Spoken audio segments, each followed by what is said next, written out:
Good morning, everybody. It's the Savage Stacker. All right.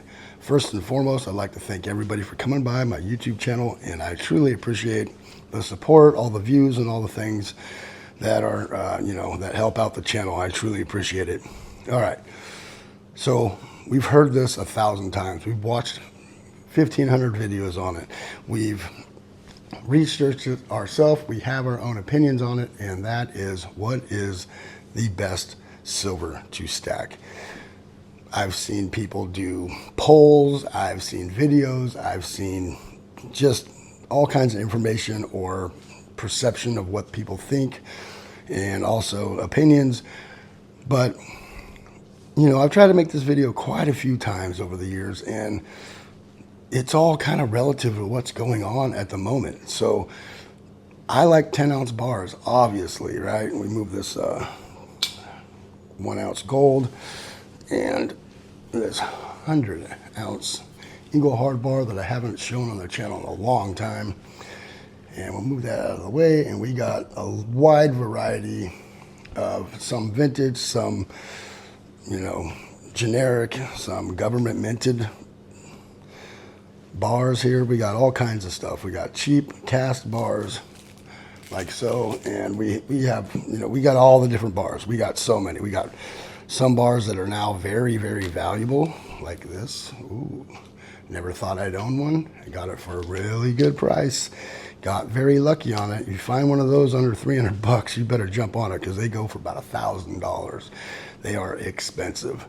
So to me, that was a good price. That was, at that time, the best silver to buy, because it was something I wanted for the stack. It's a beautiful bar, and I got it for bullion prices. So for me, and I'm sure quite a few of you out there, the best silver to stack, or gold, if you're going after gold, is whatever the best value is at the current point in time.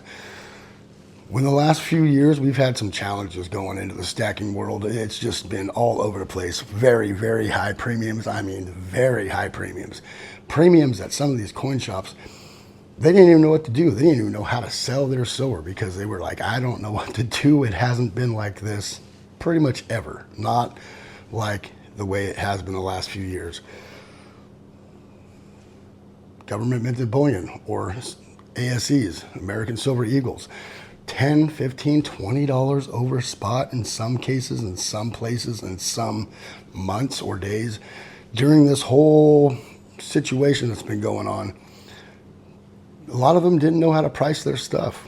Some of them were very behind times, and some of them were very old school, and they wouldn't bring up the price because they were afraid it would scare away their customers, or once they did go up in price on their premiums, they were scared to come down, because they weren't sure if they're going to be sitting on all this stuff for a very high price. And then it kind of settled in, and people, you kind of, figured out a path through all this drama in the premium situation going on. And along that path, on that road, people figured out that if they gave people over spot for their Eagles, or they charged $9 or $10 over spot, they were in a safe place. And now I see these coin shops, they don't know what to do now. The premiums are low again, and they still have higher prices than online for their Eagles. And I'm like, the prices have came way down. I can just buy those online for $3 over spot now. Why would I be paying $7, And they're like, oh, I didn't know the premiums are high. You're like, a year ago it was, but it's not that way now. And so there was just a lot going on. You all know it. You've seen it. If you've been around for a while, you know what was going on. So at that time, government minted bullion wasn't a good thing to stack. It just wasn't. And I wasn't going to do it. There was people out there going, oh, I'm buying Eagles no matter what. Still like the Eagles.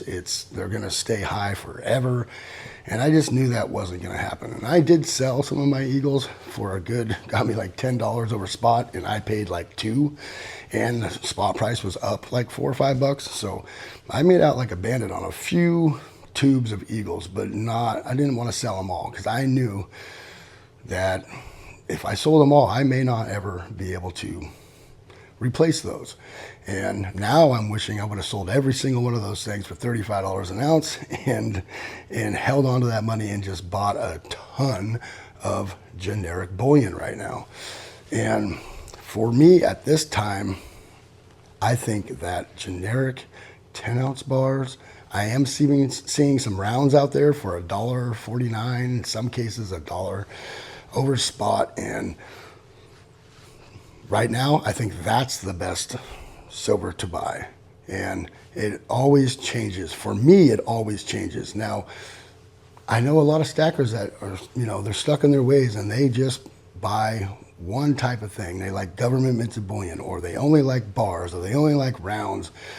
They only like constitutional, and then they just go after that. No matter price, doesn't matter. That's just what they do. And I get it. That's cool. That works for you. It's great. But if I can find a deal, sniff out that deal in that coin shop or online by surfing around all these different websites, I am going to jump on that deal and get the best bang for my buck. And recently I've been buying a lot of vintage, and so it doesn't really matter the premiums. You're kind of paying for the whatever that style of vintage bar is, and it usually holds its value pretty good. And but I prefer to find deals even on my vintage. If I go into a coin shop and he's got, like he had this right here for a couple dollars over spot, it's not super old, but it has the serial number. This one's a couple years newer, and it does not. And I even have the brand new bars of this where it does not have serial number as well. So it was quite a while ago when they had serial numbers, but both of those, couple bucks over spot. A bunch of stuff I have in here, these Johnson Mattheys right here, couple bucks over spot. I am going to jump on that like a bad habit. That's a given, and anybody would. You go in there and somebody says, yeah, I got whatever. Here we go. Just your basic, which these are fantastic bars. Royal Canadian Mint bar, say you got that for $2 over spot, and somebody comes at you and he also goes, oh, that's also $2 over spot. Silver is silver. You're going to buy this, right? So at that time, that is the best silver to buy. So it's all kind of relative to what's going on at the moment. I personally, for a long, long time through my whole stacking, would only buy 10-ounce bars. I like them. I like the way they feel. I like how the weight they are. Here's my very first bar I've ever purchased, and it won't go anywhere. I paid $180 for this, I believe. Yeah, I think it was $180. Spot price at the time was $17, so I got this for $1 over spot. The guy the day before, I saw it the day before and told him, hold on to that for me. The other guy, he told me that this was going to be $195. And the other guy, his employee, sold it to me for well under that. And I don't know if he didn't know or what it was, but I got a good deal on that. So instantly, I was hooked. I slept with this thing. I put it on my chest, took a nap. This thing stayed in my hand like this, just white knuckled for like a week. It felt so good. It was still in its original plastic, and I had it in my hand just gripped. I mean, I was like, wow, this thing is amazing. The weight of it is killer. And you get a 1-ounce round, it just doesn't feel substantial, but you get a 10-ounce bar in your hand and you're like, wow. And I was hooked right then. I was like, I need more of these, a lot more. I got a few here. I have well over 100 10-ounce bars, and made a decision a few months back that I need to change up. Maybe it's been a year now. Change up what I'm doing, because I'm a bit of a prepper, and quite a bit. And it would be hard to barter with a 10-ounce bar. So I started buying rounds again, and it's a government minted bullion once the price came down. And once the price came down, I was buying tons of Eagles, $3, $2.50 over spot. I just bought a bunch of. I bought like 4 or 5 tubes a month ago for a few dollars over spot. I think it was like $3 over spot or something like that. And basically, one of them I got for free. I sold a proof Gold Eagle 1986 that I got for bullion prices and made 400 and something dollars off that. And I bought a tube of Eagles. So I got it for like $60 a tube of Eagles, right? And then I replaced that ounce of gold, put it back in the stack. And so I got a tube of Eagles and an ounce of gold for $60. I replaced everything. And, you know, I got lucky. My other guy sold me that Eagle in the box in its original capsule for bullion prices, and I was able to make about $600 on that thing, or 500 something dollars on it, and I was stoked. So at that time, Eagles were the best thing to stack a few months ago because I could get them at a great price. But once he sold out of those Eagles, the price went back up to like $4 over spot. And I was like, all right, I'm going to go back to generic. So with me, it's all depends on what's going on at the time. What's the best thing to stack? I want the most bang for my buck. At certain times, it could be rounds, it could be constitutional, it could be 10-ounce bars, it could be government minted bullion. It doesn't really matter to me. I like it all. I just keep on stacking. Just get what you can get the most bang for your buck. If somebody or online has 10-ounce bars right now, I've seen them as low as 98 cents over spot at some places for secondary market 10-ounce bars. And don't shy away from those, because most of the time when you buy a 10-ounce bar from your coin shop, it is a secondary market bar, plain and simple. As soon as you get it in your hand, even a new bar that's in its plastic, you sell that back, that is considered a secondary market bar.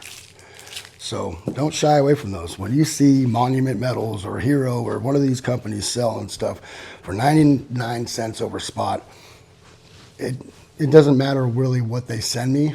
It could be a really, really toned up, been handled a lot Silvertown bar, or it could be a brand new in the plastic, whatever, a Nader bar, Nadir, whatever, how you would say it. It could be either or, I don't even care. If 99 cents over spot, I'm trying to take it, because if I buy some rounds at that moment, it could be $2.59 over spot. So for every, $300 I spend, I'm getting an extra ounce or two, right? And that's the best way to stack right there. That's the best way, the best bang for your buck. Get it while it's hot, grab it and go. And, just keep on grinding on that. Lately, I feel like I've kind of gotten away from that by buying a lot of vintage. But, sometimes stacking gets boring, and I know that sounds weird, but it does. You're just going through the motions, go down there, buying some silver. And I used to get so excited, like I couldn't wait to get to the coin shop, But then sometimes it's just, you're driving over there and you're just bored and you're like, whatever, see what he has. That's why I buy vintage, because it gives me, I get excited about it, right? So, but I'm going to get away from that, not entirely, just, for the time being, and go back to the best bang for my buck is maximize my yield and try to get as much silver as I can. And also what I'm doing is I'm writing down, okay, if I buy this bar for say $24, $25 an ounce, right? $2.50, and say I bought maybe he had a vintage bar in there for $2.90, right? I will write down my savings and I will add it up over the next whatever purchases, probably the next couple months, and just see how much more I would be spending at that current time on vintage versus generic bullion, or whatever the price, whatever the deal is that he has. I mean, if he has a dinged up Engelhardt in there that he's like, yeah, it's pretty beat up, I'll give it to you for a deal, nobody's been wanting it, I'm going to buy that. But I'm just going to see what my savings are, see how many extra ounces over the next 2 months I was able to add to the stack versus buying the higher premium vintage and stuff like that, and just kind of check it out, just see how much more I'm adding to the stack. And this is just going to be for the current time. I will be buying more vintage down the road. There's no way I'm not going to be able to. I just want to get back to being able to buy stuff for as cheap as I can. And there was a time where I wouldn't even touch vintage because it was just too overpriced, and I was trying to get silver for $21 an ounce, and I would just go at it hard and make sure I spent every dollar I had for my budget on silver, make sure I put it all into cheap stuff. So do I have a definitive answer of what's the best silver to stack? Absolutely not.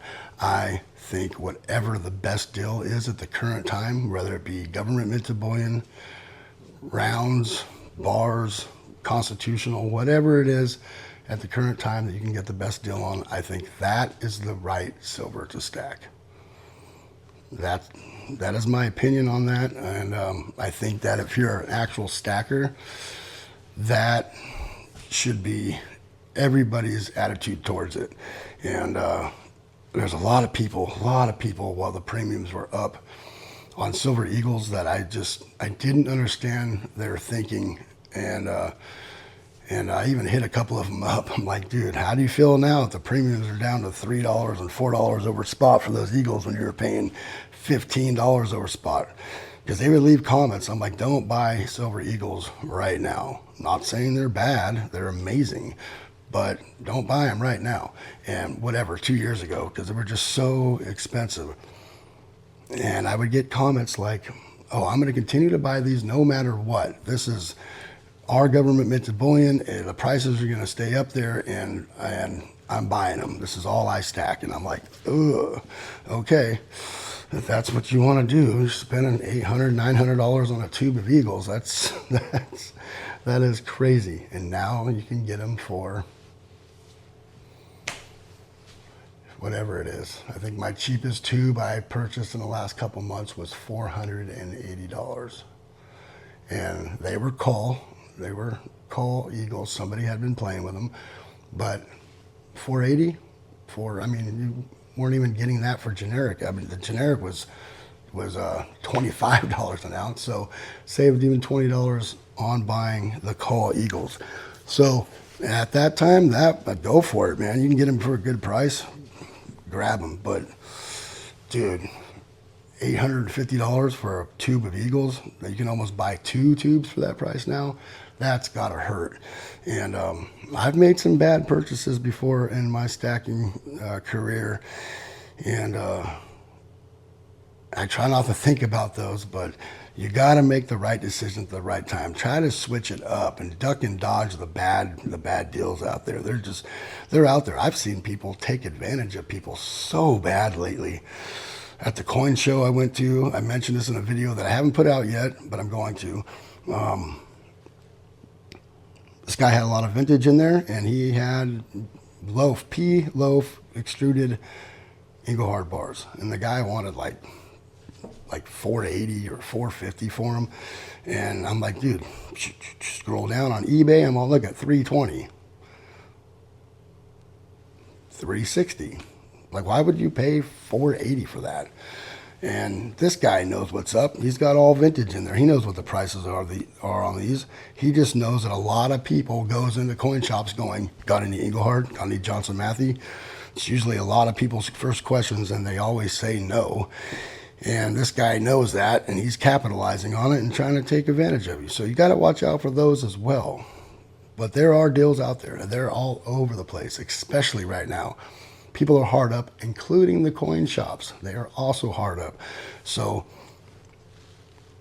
like, this thing was in their case for months, and they didn't have any 10-ounce bars. I kept passing over it, and I said, look, you give me this for a good price, and we'll flip that money. And it had been in there for so long, they just wanted to get rid of it. So I got it for a good deal. And, you know, they're hard up too. They got to pay bills as well. They got to always roll over that money to buy more stuff, buy more inventory, bring it back in. And so there's deals out there. You can find them. And that, to me, is the best silver and gold to stack, is finding the deal. All right. Thank you, everybody, for coming by. I truly appreciate it. Remember to hit that bell icon down there so you can get updated on these videos. I'm trying to put some more out. I make a lot of videos, but I don't put a lot of them out. Sometimes they get outdated very fast, and sometimes I just don't like my vibe in the video, so I don't put it out. And been taking this new medication lately. It's really, really just takes my energy away, and so I'm trying to push through it as hard as I can and put out some content. And so I thank you everybody for coming by. Remember to hit that bell icon and hit the like button and subscribe. Savage Stacker is over and out.